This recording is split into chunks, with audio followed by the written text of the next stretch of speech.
Hello everyone, কেমন আছো তোমরা সবাই? আশা করছি ভালো আছো, আমিও খুব ভালো আছি। তো আমাদের বাড়িতে একটা অনুষ্ঠান হতে চলেছে। তো এই যে আমাদের নতুন ঘরে এখানে খাওয়া দাওয়া হবে। তো এটা পরিষ্কার করতে লাগবে। এখন এই যে ভুজুরিগুলো রাখছিলাম এখানে, ওগুলো সব সরে দেবো। ওগুলো পরিষ্কার করে এখানে হবে খাওয়া দাওয়া। যে কাপড় ভিজে রাখছে ওগুলো সব ধুয়ে দেবো। তো আমার কাপড় ধোয়া শেষ। তো এখানে দেখাচ্ছি যে এই যে অর্ধেকটা হয়েছে টানানো আর অর্ধেকটা বাকি আছে এটা পরিষ্কার করতে। তো এই যে আমার ছেলে এদিকে দুষ্টুমি করতেছে। আর আমার ছেলেকে আজকে কেমন লাগতেছে বলো তো? দুই পাশে দুইটা টিক্কি বাঁধিয়ে দিতেছি। মনে হচ্ছে না না ছেলে, আমাকে ওরকমই লাগতেছিল। সুন্দর লাগতেছে খুব। সকল বাচ্চাগুলোকে দেখি কি সুন্দর করে চুলগুলো বাঁধতে বেড়ায়, তার জন্য আমি আমার ছেলেকে একটু সুন্দর করে বাঁধিয়ে দিচ্ছি টিক্কিগুলো। যেহেতু প্রচুর গরম আমাদের এদিকে, তোমাদের এদিকে কীরকম গরম অবশ্যই কমেন্টে জানিও। আমার ছেলে এদিকে দুষ্টুমি করতেছে, প্রচুর দুষ্টুমি করে আমার ছেলে। তো যে বিকাল হয়ে গেছে, বিকালবেলা আমি আমার শাশুড়ি মা দুইজনে যেহেতু প্রসাদ করব, খই একটু দিতে লাগে আমাদের এদিকে। তো এই যে খইগুলো বেছে নিচ্ছি। খইয়ের মধ্যে প্রচুর ধান আছে, ওগুলো সব বেছে নেব। তো আমি আমার শাশুড়ি মা গল্প করতেছি আর এই যে কাজগুলো করতেছি।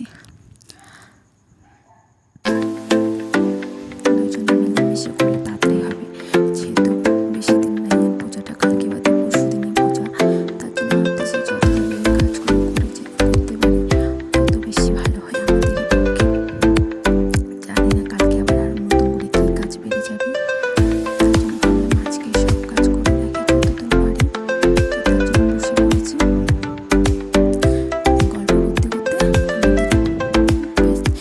বেচতেছি।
খই বেচা হয়ে গেছে কমপ্লিট। তো এখন চললাম দোকানের উদ্দেশ্যে। আমাদের দোকান আছে, তো দোকানে এখন চা নিয়ে যাব। যেহেতু কালকে বাদে পরশু আমাদের বাড়িতে পূজা, তো সবাইকে বলতে লাগবে। এখন আমার বর যাবে হলো আমার বাপের বাড়ি, ওখানে সবাইকে বলতে, আমার বাবা জেঠু আমার কাকু ওদেরকে বলতে যাবে। তো আমরা দোকানে থাকবো। দেখতে পাচ্ছ কি অন্ধকার মাঠের মধ্যে, আর আমরা ছেলে আর আমি, মা ছেলে দুইজনে বেরিয়ে পড়েছি এই অন্ধকার রাস্তা দিয়ে দোকানের উদ্দেশ্যে। তো এই যে আমাদের দোকানটা বলতে বলতে চলেই এলাম দোকানের সামনে। তো এটাই আমাদের দোকান। তো দোকানে এসে চা নিয়ে আসছিলাম। তো চা বিস্কুট আমার খাওয়া হয়ে গেছে। তো এখন আমার বর চলে গেল নিমন্ত্রণ করতে। তো এখন আমি আর আমার ছেলে এই যে বসে আছে এখানে। আমার ছেলে এখানে আসলে প্রচুর দোকানের জিনিস খায়, তার জন্য আমরা দোকানেও তো আসি না, কেন বাচ্চাদের ক্ষতি করে দোকানের জিনিস। তাই বাড়িতেই আমরা বেশিরভাগটাই থাকি। মাঝে সাঝে আসি যখন আমার বর কোথাও যাবে, দোকানে থাকতে লাগবে না একজনকে, তার জন্য আমি আসি।